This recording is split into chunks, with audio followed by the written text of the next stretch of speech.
본 콘텐츠는 경기도와 경기콘텐츠진흥원, 부천문화재단 시민미디어센터의 지원사업을 통해 제작되었습니다.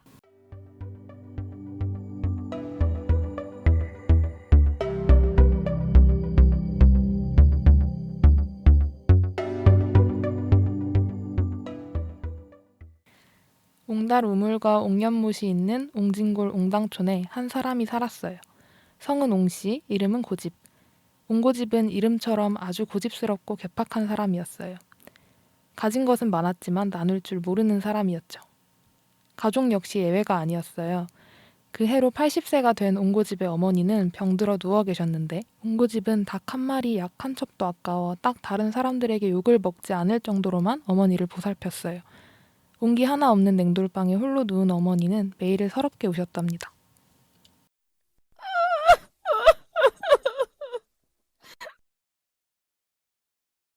내가 너를 얼마나 애지중지 키웠는데 어떻게 어미의 공을 이렇게 몰라주는 거니? 어떤 효자는 병든 어미에게 얼음 속에 잉어를 낚아다 주었다고도 하던데 그런 효도는 바라지도 않는다, 고집아. 이제 제발 불효를 멈춰주렴. 어머니, 오래 살아 뭐하시게요? 세상에 제명대로 못 살다 간 사람들이 얼마나 많은데 어머니 정도면 아주 오래 사신 거예요. 사람이 오래 살면 욕심이 많아진다더니. 아이고, 고집아. 어쩌다 이 지경이 됐니? 옹고집의 악행은 여기서 끝나지 않았어요. 불교를 싫어했던 옹고집은 지나가는 스님을 붙잡아 결박하고 귀를 뚫거나 흠신 두들겨 패는 등 차마 눈 뜨고 보기 어려운 만행을 저질렀죠. 그의 악명은 동양중들 사이에서 소문이 났고 결국 월출봉 취암사의 도사에게까지 이야기가 전해지게 됩니다. 도사는 옹고집을 꾸짖기 위해 길을 떠나죠.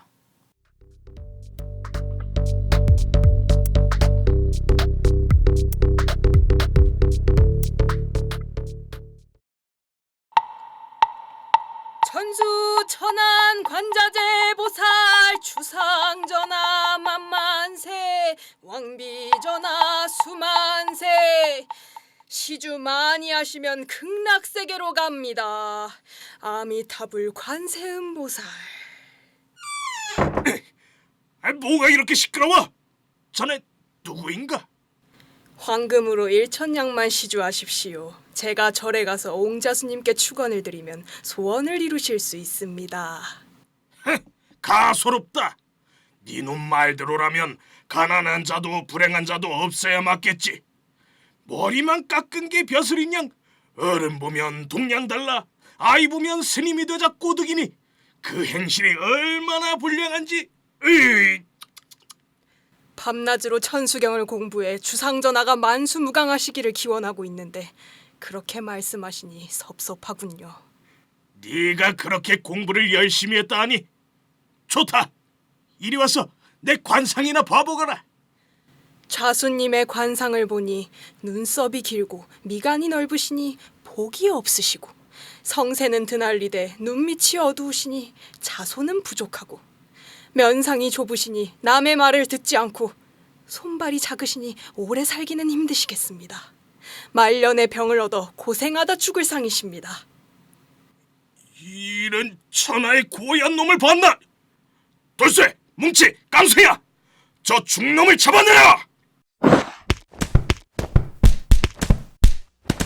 화가 난 옹고집은 종들을 시켜 도사를 붙잡아 꼬챙이로 귀를 뚫고 곤장 40도를 호되게 내리쳐서 내쫓았어요.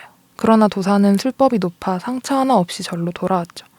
이 수모를 어떻게 갚아줄까 고민하던 도사는 아주 기발한 꾀를 냅니다. 바로 집 판단으로 옹고집을 닮은 허수아비를 만드는 것이었죠. 허수아비의 부적을 써붙이니 옹고집과 똑같이 생긴 가짜 옹고집이 벌떡 일어나 걷기 시작했어요.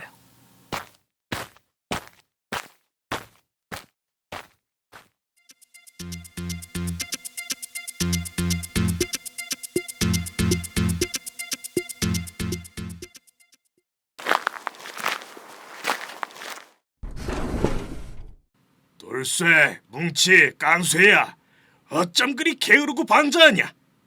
어서 말에게는 콩을 주고 여물도 째깍째깍 썰어라. 춘단이는 밥비다와 마당 쓸어라.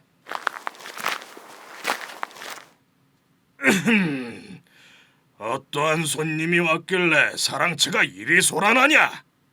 당신은 누구인데 예의 없이 남의 집에 들어와 주인인 체 하는가? 네가 나의 부유한 집안 사정을 듣고 재물을 뺏으려 변장을 하고 찾아왔구나. 내 이놈을 어떻게 가만두겠는가? 강쇠야, 이놈을 잡아내라!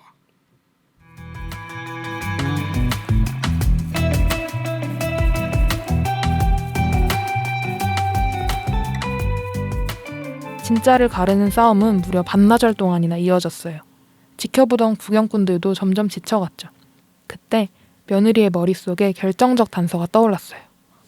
우리 아버님은 머리 위로 금이 있고 금 가운데 흰머리가 있어요. 이 표를 보여주세요. 여기를 보렴, 아가. 아가, 내 머리를 자세히 보렴. 흰머리가 있는지. 아버님이 진짜 아버님이시군요. 이자는 흰머리가 없어요. 아이고 뿌내라. 점없을 놈이 도수를 쓴 게 분명하다. 이미 누가 진짜인지는 정해진 것 같지만 정 그렇게 억울하다면 같이 관하로 가보지. 하지만 망신당할 준비는 단단히 해야 할 거야. 관아에서도 같은 결과가 나온다면 당신을 절대 가만두지 않겠어요. 에고, 홍가를 아버님 삼고 실홍가를 구박하니 기막혀 죽겠네. 서러워 죽겠어.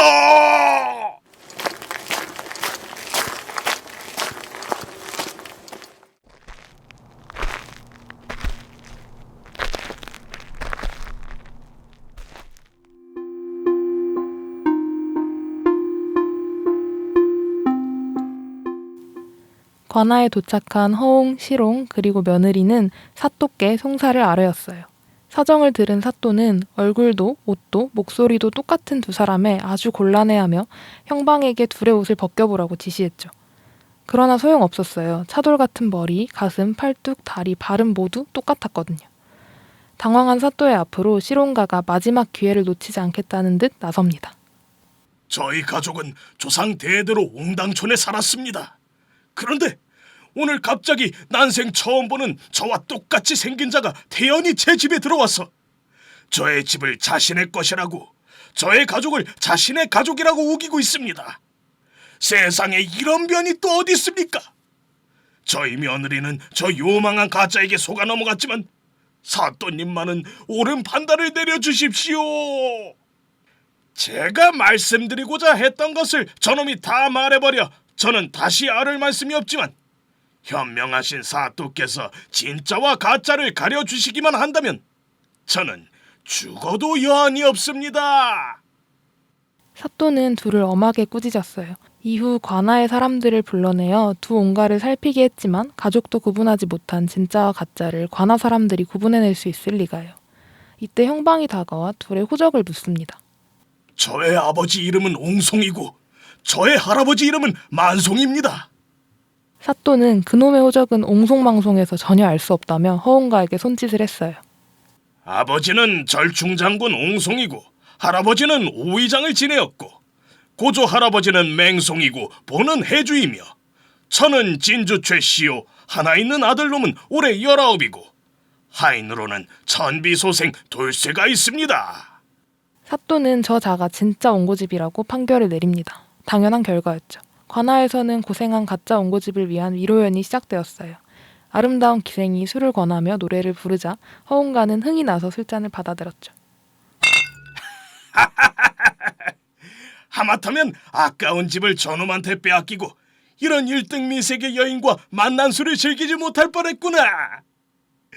그러나 현명하신 사또께서 진위를 가려주시니 은혜가 아득합니다. 시간이 괜찮으실 때 저희 집에 한번 놀러 오시지요. 막걸리로 술 대접 거하게 하겠습니다.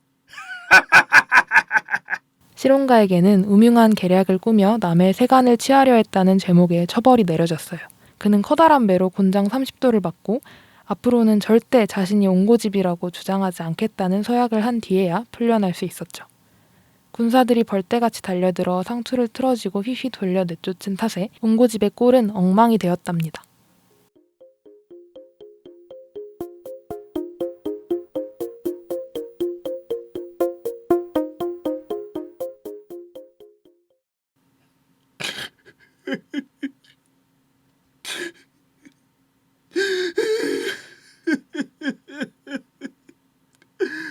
아이고 답답하다 내 신세야. 이 일이 꿈이냐 생시냐. 이제 어떻게 해야 하나. 내가 대체 무얼 잘못했길래 이 사단이 난 걸까. 아니야, 나는 죽어 싼 놈이지. 그래도 내게 다시 한번 기회가 주어진다면 우리 어머니도 다시 정성껏 봉양하고 싶고, 어여쁜 우리 아내, 독수공방하며 홀로 누워 나를 걱정할 아내도 보고 싶다. 우리 딸은 또 얼마나 아비를 보고 싶어 할까. 나 죽겠네, 나 죽겠어. 이 모든 게 다 꿈이라면 좋겠네.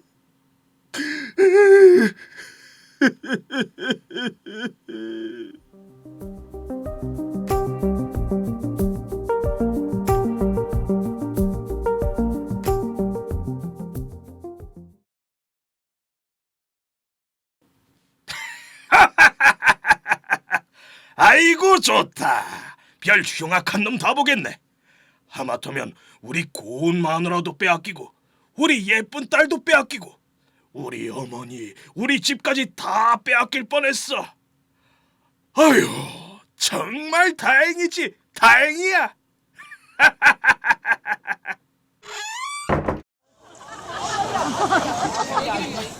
정말 송사 이기고 오신 겁니까? 서방님이 둘이라니 너무 망측해서 아까는 죽은 듯 안채에 숨어 있었다고요. 심장이 떨려 죽는 줄 알았답니다. 그럼 그 사이 편안히 잘 있었는가? 그래, 내 집안 살림은 고사하고 우리 마누라마저 그 가짜놈에게 놓칠 뻔했네. 정말 섬뜩하지 않나? 하지만 내가 누구야? 이 옹고집이 결국 사또님께 인정을 받아 이렇게 다시 돌아왔잖나. 이런 경사가 또 없지. 불행 중 행운이라네. 날이 저물고 허웅가는 시롱가의 아내와 긴긴 밤을 보냈어요. 매일매일이 행복했죠. 그러던 어느 날 시롱가의 아내는 이상한 꿈을 꿉니다. 하늘에서 허수아비가 무수히 떨어지는 꿈이요. 허웅가에게 꿈 이야기를 했는데 그는 별로 놀라지도 않는 기색이었어요. 그건 아마 태몽이 아닐까 싶어. 꿈과 같다면 허수아비를 낳을 것 같지만 그래도 장차 두고 볼 일이지. 허웅가의 말이 맞았는지 시롱가의 아내는 정말 곧 임신을 했답니다. 10달이 지나 아이를 낳는데 하나, 둘, 셋, 넷 아이가 끝도 없이 나왔어요. 이런 이야기는 들어본 바가 없어 당황했던 것도 잠시 아내는 자식 많아 좋다고 아이들을 주렁주렁 길러냈답니다.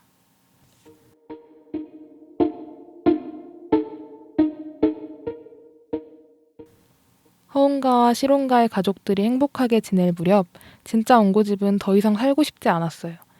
인적 고요한 산에 들어가서 죽은 듯 지내다가 정말로 죽기를 결심하고 슬피 울면서 마지막으로 눈앞의 절벽을 바라보는데 그곳에 허웅가를 시롱가의 집으로 보냈던 도사가 앉아 있었어요.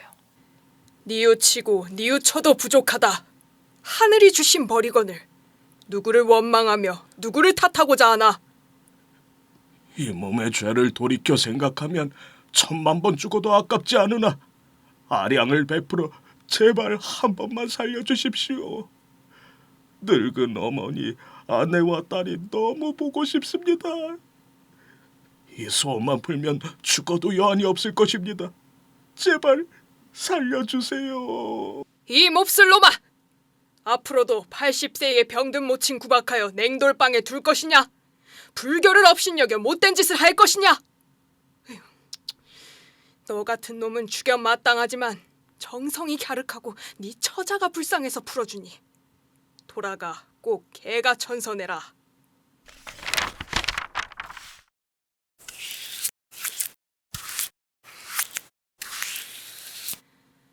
이 부적을 들고 집에 돌아가면 이상한 일이 있을 것이다.